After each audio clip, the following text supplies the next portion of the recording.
Ja, vielen Dank. Yeah, thank you very much. Ich möchte heute ein bisschen über KIM reden. Exactly. So I want to talk about KIM, so communication in the medical infrastructure. What exactly it is, if it's just communication or chaos, you can decide. And who are we? I'm Christoph. I'm a postdoc and security researcher in Münster.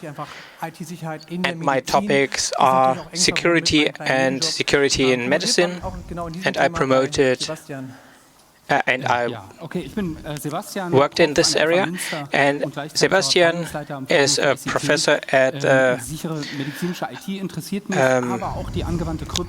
Hochschule Münster and also works in crypto. Genau, es hieß gerade schon, ich habe euch was mitgebracht aus der Praxis. Yeah, as announced, I brought something from a real-life example. What are we doing in the medical field? How are we sending doctor's notes? So this is from November. It's really recent, and this is a good version. Very often we just get emails. There's no encryption, there's nothing. It's just an email, and then the complete file, all the data from the patient, because they're coming to us. So when you're getting a credit card or something, and a digital card, you can get a PIN a few days later, so it's secure. And this is the same procedure. So there are two emails. One is with the data encrypted, and one is with the password. And I didn't blur it out because that's just a date. Or very often it's the last name or just keywords like the doctor's name, the kind of doctor it is. And this is not what the doctors came up with, because obviously that would also not be the job of the doctor. They should handle health, but they have instructions how to handle this, and I brought one. This is an official instruction from the Dentist Association in 2019, and they told people to do it like we just saw. Two emails. So it's basically two-factor, because it's two different mails, right? It should be safe. What can go wrong? Yeah. So this is the past and also our present, and that's not what we want to have. We want to get away from that. Germany wants to get away from that. And so we have the Gematik Infrastructure Organization. We presented that on an earlier congress. Just a short introduction here. So they specify how secure it has to be, where it runs, what kind of service we need. So the whole infrastructure is defined and run by the Gematik.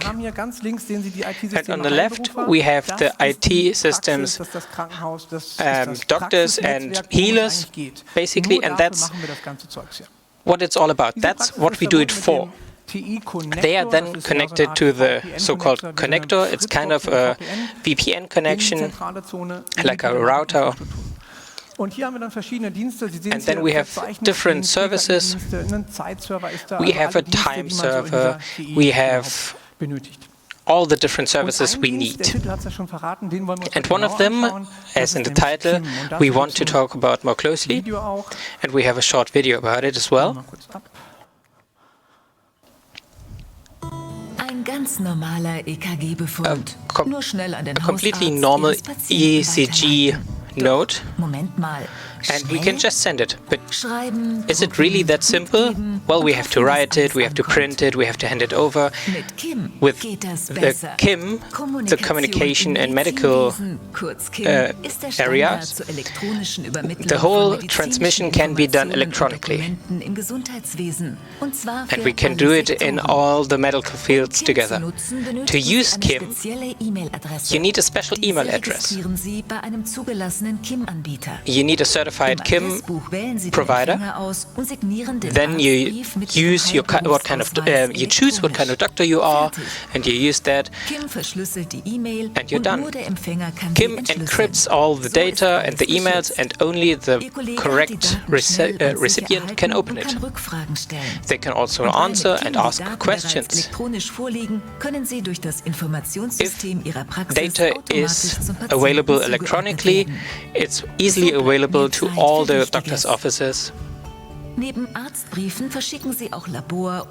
Along with doctor's notes, also lab works and all the other information can be sent using Kim.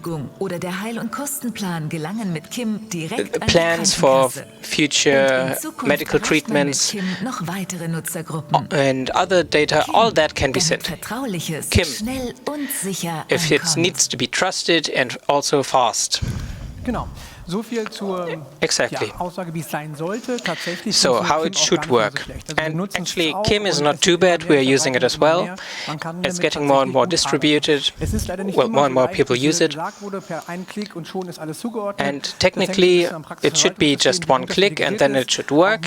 It really depends on the doctor's office. Sometimes you have to restart it. But basically, it is a system that can be used today.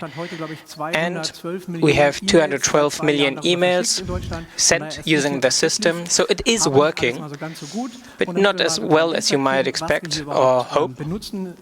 And to just give an overview what we are using, I hand over to Sebastian. So yeah, they are making it secure. And when the German local governments or offices say, yeah, we want to make it secure, well, how do they do that? The people who made Kim, they made it better. They didn't start by building their own thing, but they were using standards. They are using S-MIME, to be exact. And who hasn't heard of it?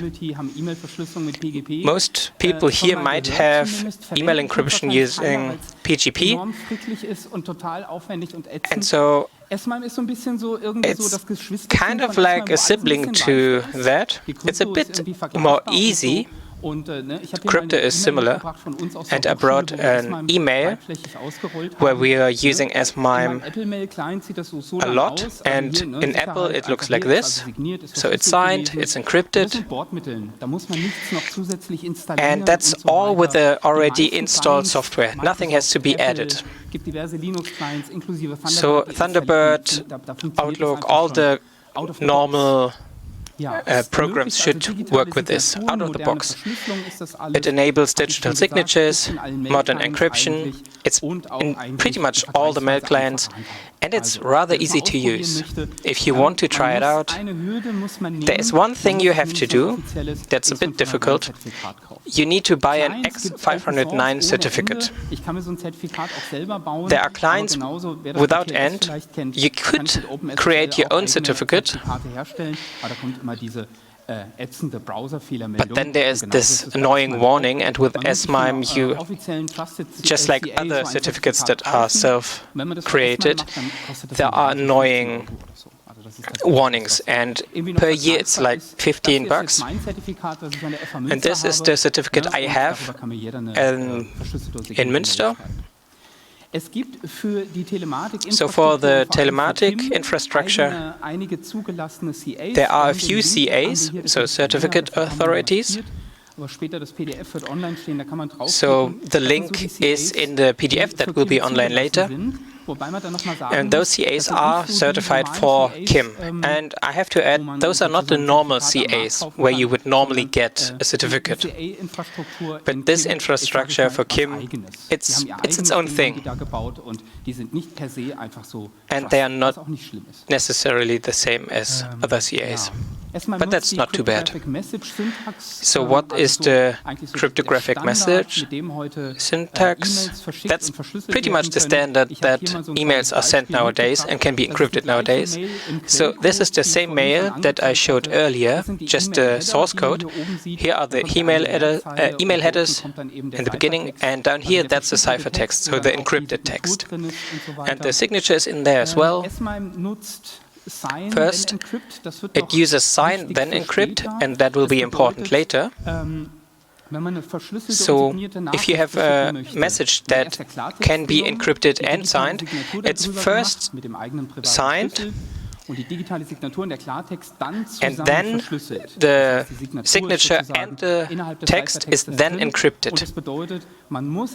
So you have to decrypt before you can check the signature. So those are the basics of S-MIME, and that they are using it at all, well, they did it quite well, has to be said. But there was something about S-MIME, right? Yeah, some 4 years ago, 4 to 5 years, I was standing here at CCC, that was in Leipzig back then, and I was talking about the e-field, e-fail issues. So we basically broke the encryption of MIME, S-MIME. In specific circumstances, we could break it. The community behind S-MIME were quite professional. They brought a new version where they fixed all of that. So, as I showed before, Kim uses an older version, so they might be susceptible to this fail, but they were quite clever. So they were using a lot of different standards and combined them. So they were never susceptible to e-fail. So they did that well, it has to be said. 1 year later, we published a paper about how to maybe fake those signatures in S-MIME, and we will have to talk about that today. Especially the digital signatures. I think we found something that's not fixed yet. And we published this paper a few years ago.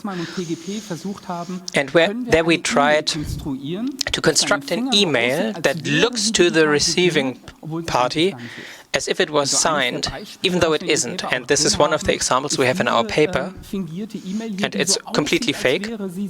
It looks like it's signed. Who knows Phil Zimmermann? That's the one who made PGP. In the 90s he invented it, and we took one public email from him. There was some text in there with a digital signature, and just so you can understand how we tricked it, we took that email from back then, from the 90s, with a digital signature, and we inserted an HTML body that covers up the original content and shows our own content, and then Johnny, you're fired, that's the title of our paper as well. So it looks like Philipp Zimmermann sent this email. So it's basically a switch, bait and switch. So it's a very small trick, but it can be overwritten and be faked. So how is S-MIME integrated into Kim?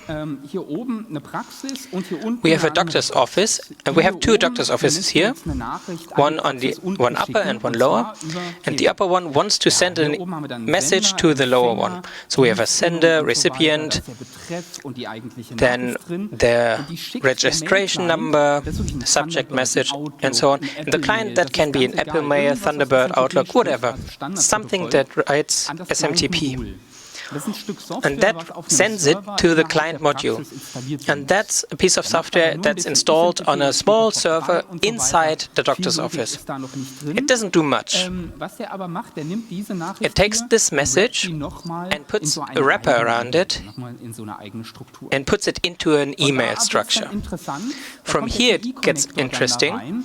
The TI connector enters, and it's a connector you have to buy as a doctor's office, and that's inside the TI VPN later, and that adds the signature and encrypts the message. Once that happened,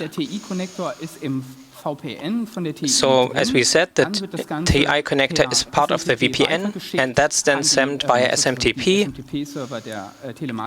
to the SMTP server of the telematics infrastructure, and that's then collected by the TI connector of the receiving doctor's office using POP3. It then enters the client module of the receiving office.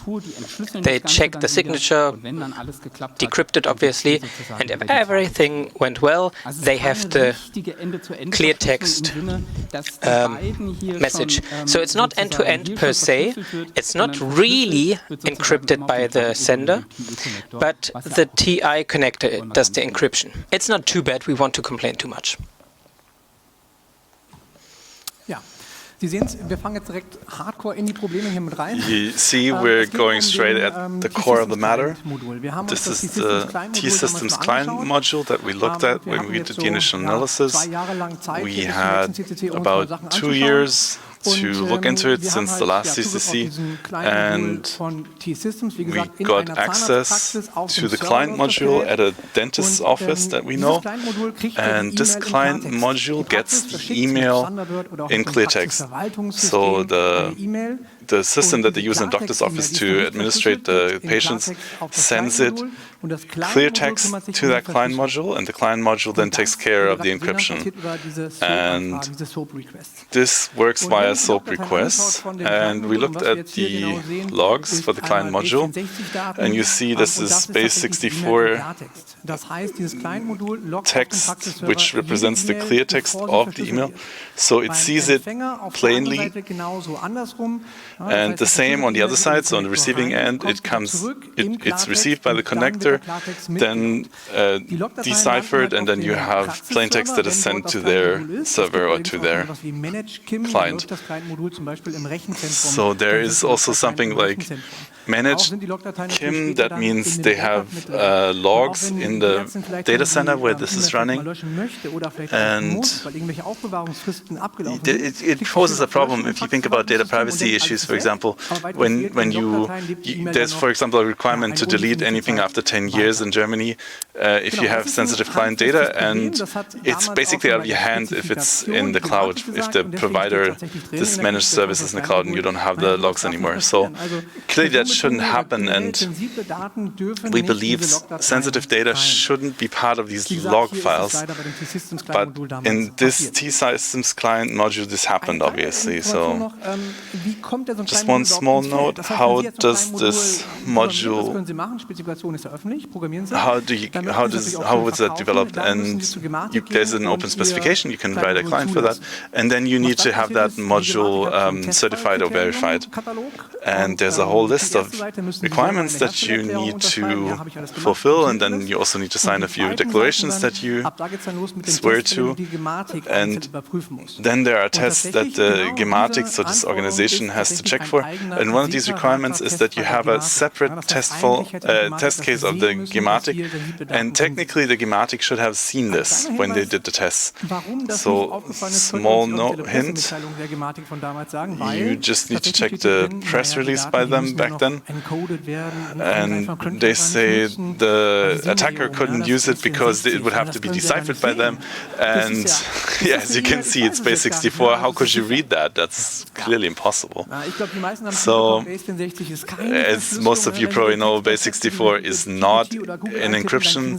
It's obviously clear text. It's just a little bit obfuscated for different reasons, but you can decipher it easily. So this was just one of the problems that we saw with that module.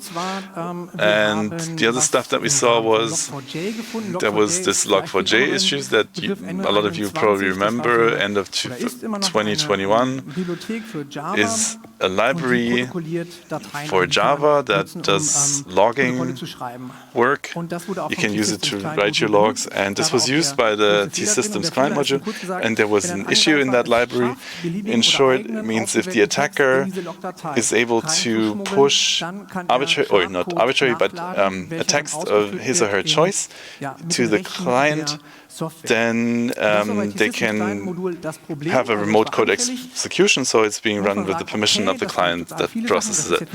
So this happened with a lot of programs. This was a worldwide problem, and this is not something we can fault them for. But the tricky or the bad part happened later when how they dealt with the issue. And if they had to update the certificate, and if I send them something, if I send something to those doctors' offices, I need to send them a certificate, and the problem is that you send it with what you transmit, and then you can basically send them anything. And here we basically put the malicious code that we wanted to use into the common name in the certificate, and this is being logged in the log, and then obviously you trigger the vulnerability.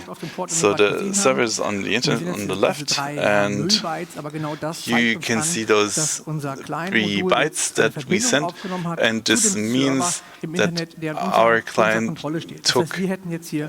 tried to connect to that server that we set up, so we could have put in remote code, we could have gained administrative privileges, because most of these tools run as administrators or super users on the client side, on the doctor's office side. So I'm only allowed to use that with the specific dentist office that we have between Friday and Sunday, or Friday and Sunday, where they don't use it, and obviously I shouldn't break it. Because otherwise I can't work the next week. But interestingly enough, you cannot see that email yet. So it's enough if the email is received. You don't even have to open it. As long as the client module gets the email and processes it, that's game over. So there's no amount of user discretion you can take, in the sense that if they see that it's malicious and it looks fishy, and they don't click on it, that doesn't help. This obviously can happen to any program. This happened to a lot of them. And to be honest, T-Systems was very quick about patching it, but they did it silently and they didn't tell anyone. And normally you have to log into a portal, you can download an executable file, and then you execute it, and then it's being installed. But no one told the doctor's offices, and they didn't release patch notes, they didn't know anything about it, they didn't give a press release. So the only thing you can do is you can compare the version strings between the one that is installed and the one that's distributed on the internet, and if it's a bigger number, then you know that it's just being updated. And they didn't do it because the customer is required by contract to do regular updates, and that's why they didn't. That's why they claim they didn't notify anyone of the release. And as you know, no one does that. That's just bullshit. So. So the third problem that we found was, we already told you that Kim uses the send and encrypt, and as you already saw, it's not encrypted end-to-end, so from the one computer in the doctor's office to the one in the others. There is always, or there are these men in the middle, more or less, from the Kim system, and they need to verify. And the question is, how does this information that the signature is valid to the mail client from that client module? And so the client module has to add defined hints in the email text that you add to the end. So it needs to be in the same format that the email already uses. So it could be either text HTML or text plain. So it always adds something like this at the bottom. It's just a clear text email that's being added to the footer, and it says this message was successfully decrypted. The check for the signature basically said that the message was being manipulated. So made a bad pun about doctors. So the client module didn't just check it, but also manipulate the email. So this is the source code of that email. So you can see this is the top part are the headers, then you have the HTML for the email. So then we leave a bit of space, and then on the bottom you see the footers that are being added by the client module. And now, if you then add a little bit of HTML into that email, for example, we add the same footers that the client module would, and we say, okay, this was being decrypted and was successfully checked. So it looks exactly, or very similar, obviously, but with different tests. So we can remove that stuff, but it's being hidden by this special footer that we put in there. So you can just hide the original or the actual check by the client module and just add your own that looks like it. And there is a PDF that is being added with the complete check for this. And if they really want to know, they can click on it, and then you see it right at the top, and we can't check or we can't change that. But no one actually reads that, so there's really no point to this. So yeah, actually, he's protesting because his dentist office actually does that, and we have to give them credit for that. But the idea is that you can actually also add more attachments to the email. So you can just add another attachment that has the same name, and then you can continue that game until to no end. So now come back to these little tricks that we showed you here. They work because we don't check the signature not on the device that is being used at the end, but rather somewhere in the middle. Then you need to attach that information, and then that's a bad idea, because as you see, you can then you can spoof it. Everything was said very well to the systems. In March 2020, they made an information campaign that it was updated, which was nice. It was on the website. And every praxis got an email that they should update. In April, they sent another email that the configuration has to be changed. At the same time, we asked our technicians how it is with our clients, and we can see here 40% have done the update. So half a year later, 60% still haven't had that. They are still very vulnerable to that. The problem is that it costs money, and the technician wants money too. So you have a lot of work related to that. A lot of offices don't want to do that because it's related to a lot of work and money. In September 2022, they have made a specifications hotfix to that issue. Well, putting something next to it is very easily manipulable. So they added a new feature. If the signature checking was false, they instantly deleted.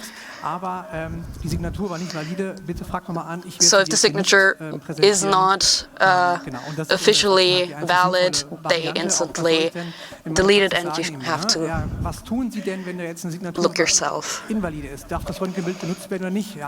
If it is invalid, what should we do with with the pictures that you got from your doctor. That's still an issue having to be fixed. At the end of 22, they have deleted every of those notices.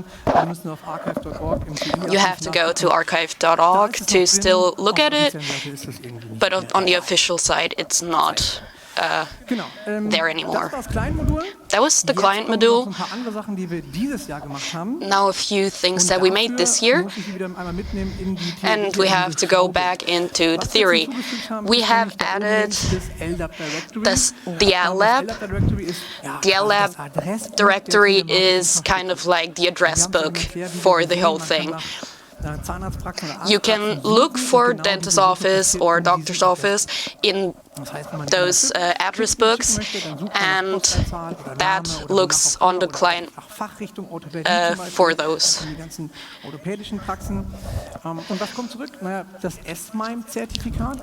They sent back the S-MIME certificate, so the client module knows that that is valid.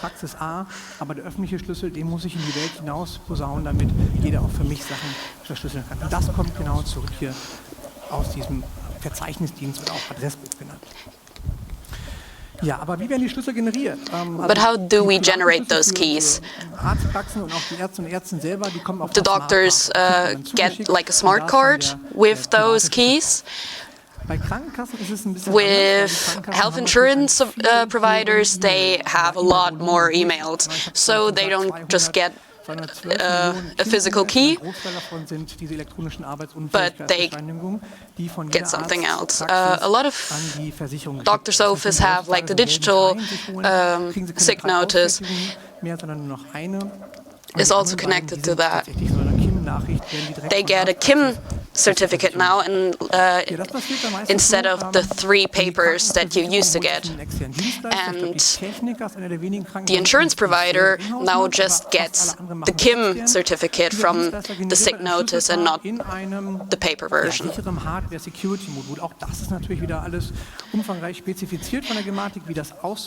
They have a lot of certificates that are defined, and we see that as okay right now.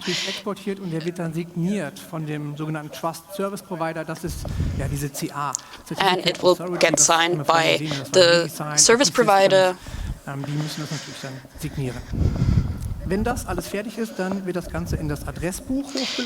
If all of that is done, it gets put into the address book that we talked about earlier.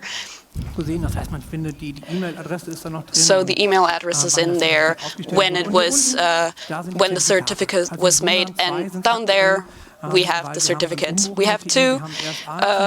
We just set it up, so a lot of cryptographical algorithms. That's all in there. Everything has to be specified for us and the service providers, and they also have to do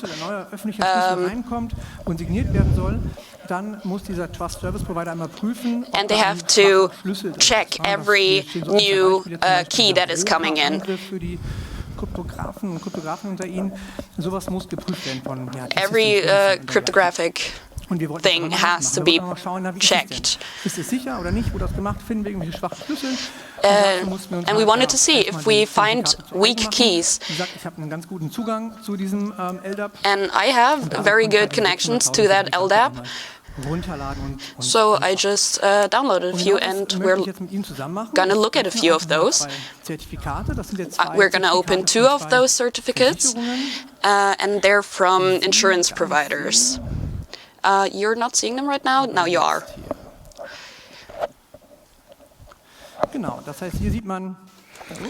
You can see here. Those are 2 different insurance companies. I crossed out a few things. You can see when they were created. So 1st of September in 2021, around 9 o'clock. This is the public key, okay, 2048-bit RSA key.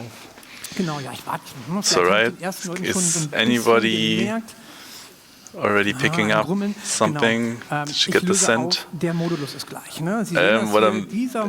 What I'm going to solve, the modulus is the same. So both of these insurance providers, I went through it bit for bit, they're exactly the same. So that means also the private key for both of them is the same. So you have two different insurance providers who, one for one, use exactly the same key. This is obviously the worst case that can happen in a public key infrastructure. And that means that members of one organization can read all of the data that is meant or sent to the other organization. This is exactly what shouldn't happen and did. But yeah, two identical keys in the same PKI in the telematic infrastructure. Okay, unfortunately that wasn't the only case. We found 8 different insurance companies where that was the case. There were 2 groups with 3 providers and then another group where it was 5 with the same keys. And what's happening in the background is there are 2 different IT providers that made the same mistake. They independently made the same mistake of using the same key for multiple insurance providers. And the problem is it doesn't sound like an awful loss with 8. There are hundreds of them in Germany, but the problem is those are the really big ones. This was more than a quarter of all the insured people in Germany, so that's crazy. And it obviously contradicts the concept of end-to-end security. This is exactly what shouldn't happen. If I have a private key, then I should be the only one who is able to decrypt what's being sent to me and not anybody else. And reversely, they need to sign a lot of things. Like if they give you like a treatment plan or something, that is then being signed, so it's clear that it's coming from them and it's digitally signed. And then you as a doctor know, okay, I'm going to get the money if I start treating them. And this is also not a given now, because one insurance company could fake it and sign out all of these plans for another company. Obviously, just in theory right now. There are also a few other measures that you have to overcome in order to get to that point, but in practice it's not quite as simple as it sounds, but it's definitely an issue, and in theory you could do that.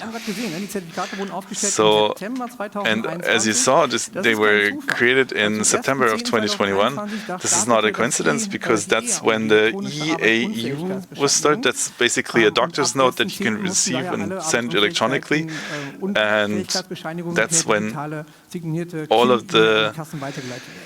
of these doctor's notes needed to be provided electronically to the insurance providers.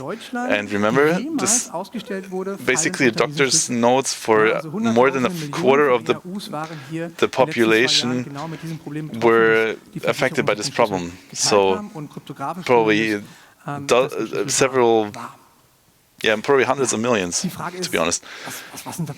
So the question is, what happened? How is it possible that this happens? And we don't know the details, obviously.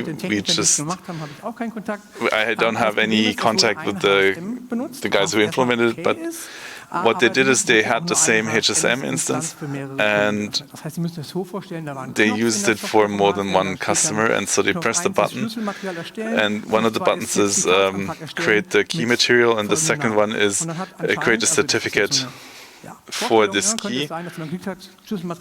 So someone said, create the key material, and then they just press generate certificate and forgot to press the first button again to create a new key.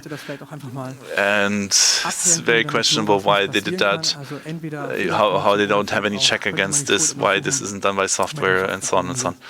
It's a bit questionable service that they provide. So what we do, we notified them, we did disclosure, and that the key distribution obviously needs to be fixed.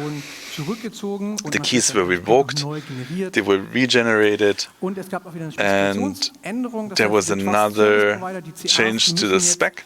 So the CAs need to check them against the old keys now. When there's a new key or a new certificate that they sign, they need to check that it doesn't work with any of the old keys or that there's no overlap. And it shouldn't just check for weak keys, but also that it's not the same identity behind it. So the Gematik is also now doing checking on that every month to see that there are no duplicates in there. So what did we see today? There is sensitive data in the client module log data. It might even be in the cloud in a server somewhere that you don't know outside of the doctor's office. We found the log4j vulnerability in the KIM client. It was acceptable, but the handling of the patching was a problem, really, as we said before. And just for checking before the talk, I logged into the portal again, wanted to see if there was a change, and I already found a newer version that I didn't know about. There was no release notes, no patch notes, nothing. We also saw that forging of digital signatures was possible in KIM, and now you saw that there was a possibility to have the same key used for multiple certificates. And thank you for that, for your attention, and that's when we head over to the Q&A.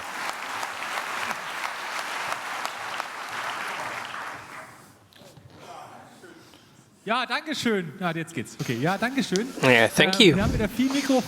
We have 4 microphones for questions. Also, there's a question from the internet. Let's start with that. The question is, why is it allowed for the doctor's offices to have control over the updates, and shouldn't it be that they are forced to install updates and the cost should be on the telematic provider? Very good question. Telematic infrastructure is made out of a lot of different institutes and people that are doing different things and want different things in there. We have Gematik, we have the doctor group, and they have all different needs for that. But the question is, who will pay for it? And no one knows how to answer that question. And to making them mandatory, our technology in Germany is not set to the same standard. So doing that is also the thing. And how do the doctor offices know that there is an update?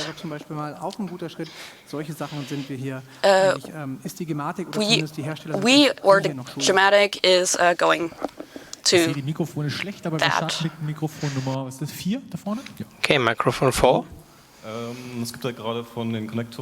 Especially with the connector providers, there is an offer for the offices to use a different kind of hardware, so all the hardware would be collected, and then there would be a VPN connection to the doctor's office. Do you know about that? Do you have any ideas how that works? Especially with the clear text communication to the connector, that would be fatal. So the data between client module and the client is going through encoding, so there's no problem. TSL encryption through the keys and certificates, and we think that is pretty safe, and our goal is to never let it leave the office without the certification and the encoding. So we think it's a little redundant to make an extra VPN for that, but it could be maybe like Übergangslösung. We have that in our eyes. Thank you. I didn't fully get it.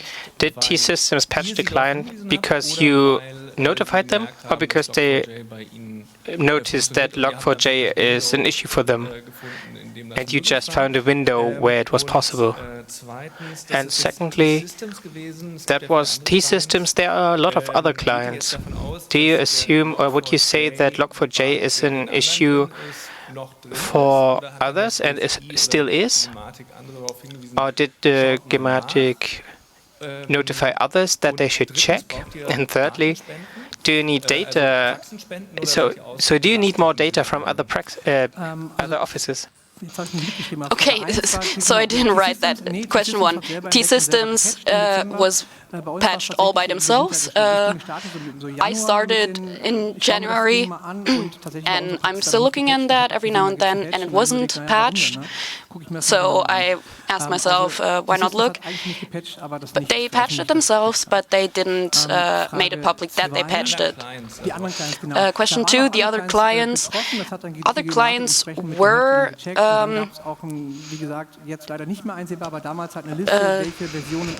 hit by that, but we looked what versions have that,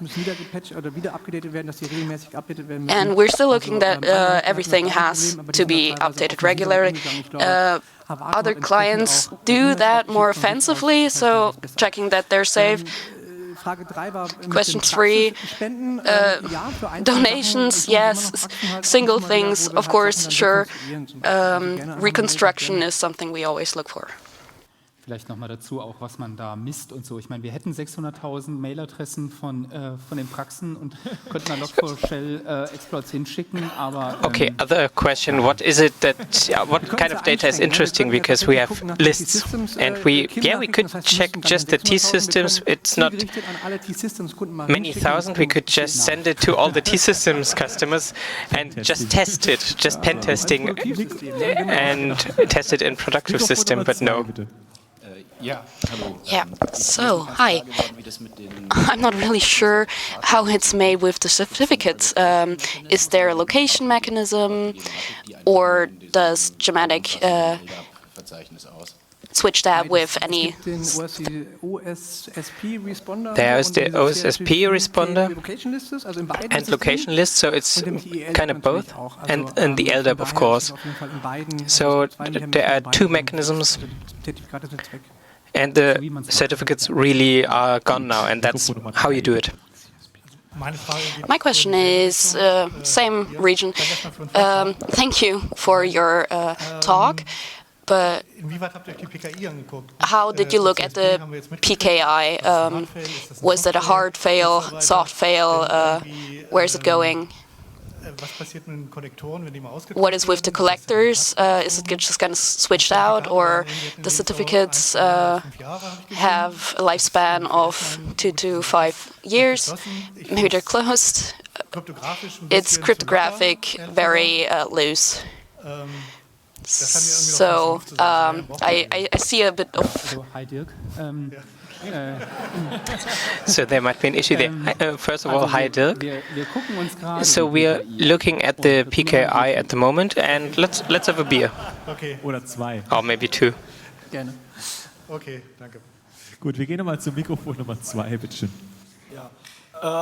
Ihr habt jetzt, also bei fast allen Schwachstellen... You said to almost every issue that there was T-Systems in there.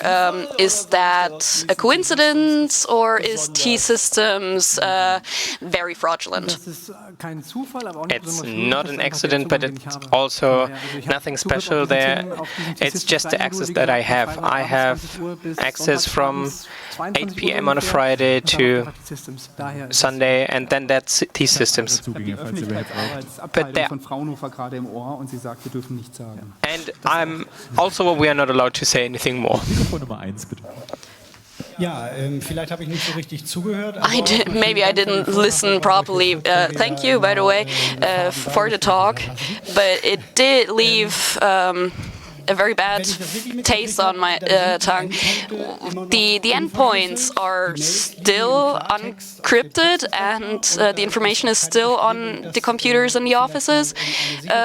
So we're not looking to a safer infrastructure, but if the office is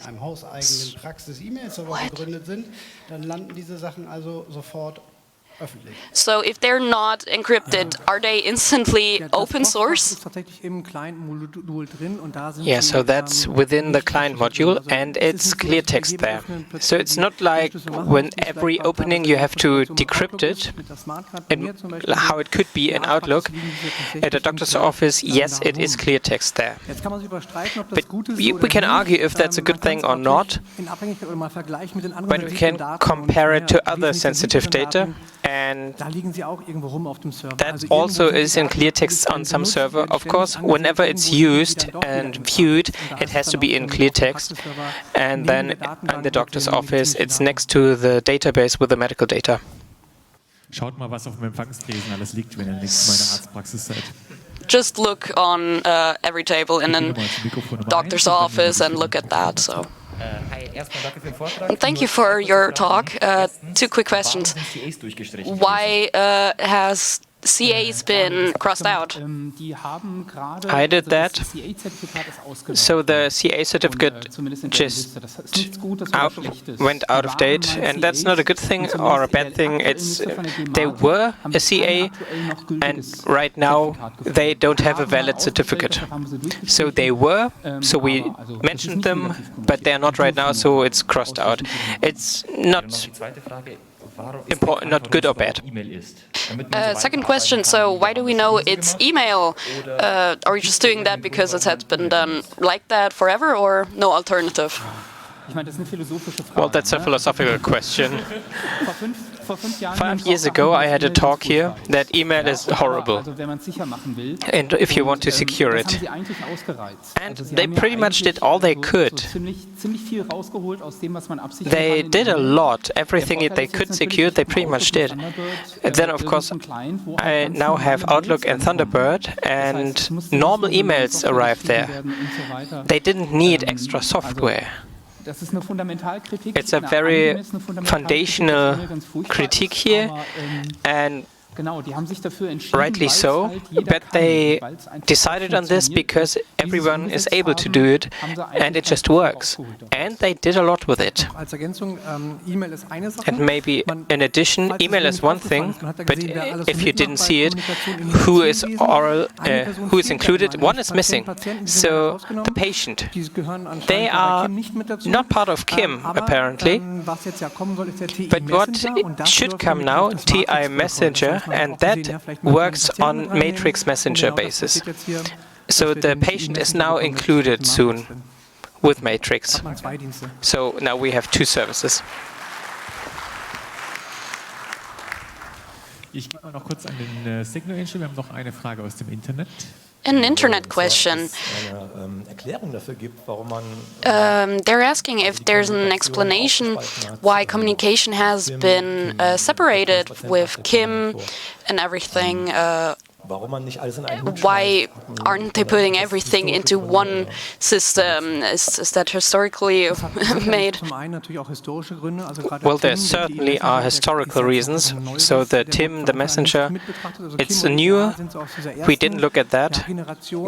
KIM and the other are older, and the electronic patient file system, that's not designed for exchanging data. And KIM is meant for that, so you can send over an X-ray quickly. So it's different use cases. Email is not there for archiving things. Ja. Wir lassen das mal kurz sacken, dann Mikrofon 2 bitte. Microphone 2. Namhafter Betreiber von a connection farm with a big name has been hosting KIM system malware safety. And how high do you think the risks are using the KIM system without those safety measures. Well, there is data in there. There could be malware in there. That danger is present, just as with normal email. If you prefer to secure your email with an antiviral program, then it might be sensible to do it with KIM as well. Where? Does it have to be on a server or where? That's another question. But not everyone can just send a KIM email. You need access to that, to the TI. It's not impossible for an attacker to get in there. So with all the drugstores and apothecaries, especially in Germany, there are quite a lot of people with access in general, but I don't think it's especially vulnerable here. There is the first spam mail in the KIM. There was a provider who had access, fully official, and he got kicked out because he sent out advertisements for medication via KIM. So spam is already there. Maybe ransomware is joining as well. But that's a central issue. If you have a closed system and they say, well, no, the emails from this system, they are secure, then it's an issue if just one of the doctor's offices is compromised, which can happen, then suddenly you have trusted messages in the system. Mikrofon Nummer 4, bitte. Micro 4, no people on Micro 4, that was the camera person. Is any notice what to do when it's not in there, the client? Well, actually, I didn't really read the terms of service. So I don't know what you have to do when the client is no longer in use. But the hardware, it's pretty obvious. The connector has to be sent back. It's pretty clear in the specifications. It's not enforced, so I have an old connector in my basement. They never asked for it. But it specified all of the things that I have to do. They are specified. Wir haben noch einmal eine Frage aus dem Internet, bitte. Another internet question. Chat was very happy about the HTML hack. Is it only possible with HTML and plain text, or is there any other restrictions? It's a very specific question to KIM now. Well, all the magic is in standard email. They fixed it by checking the signature, and whenever it's invalid, then the whole mail is discarded. That's the hack now, or the fix. And the email, so it can be received, has to be digitally signed. So it's still possible that there are some more tricks, but you still need a valid signature now. So in our scenario, that doesn't make any sense, because we use the hack to just pretend to have a digital signature that's valid. And with a MIME, so HTML and plain text is allowed, nothing else. But if we disallow HTML, maybe this is what this is about, we could add 1,000 new lines. So I have to scroll a lot, and they would probably not check that. So there's still a lot of hacks with other MIME types. So that was just one trick from our paper. There are others, and we didn't test everything. Wir warten, was in den nächsten Jahren an Vorträgen von euch noch kommt. Das Mikrofon Nummer 3 nehmen wir noch, und wenn ihr schnell seid, auch noch die 1, und dann gut. Wie sieht es mit der Revocation aus? Ist sie genauso kaputt wie bei der Web-PKI? Ja, die Revocation. Willst du mitkommen auf ein Bier nachher, oder? Well, the vocation, do you want to join for a beer later? So the vocation in a web PKI, it can work. There are options we don't have with the email, but it's more an email problem than KIM problem. Last question. So where is the distinction between these and normal emails? So where is the split? So the systems here also include normal emails, so I can recognize them properly, and that's only the KIM emails. I can't bring normal ones in there. In Thunderbird or Outlook, then that separates, that has to separate it. But what if the email server of my KIM provider receives a normal email, then they have to separate it. Thank you very much. Dankeschön für den tollen Vortrag. Thanks a lot. Thank you for the great talk, and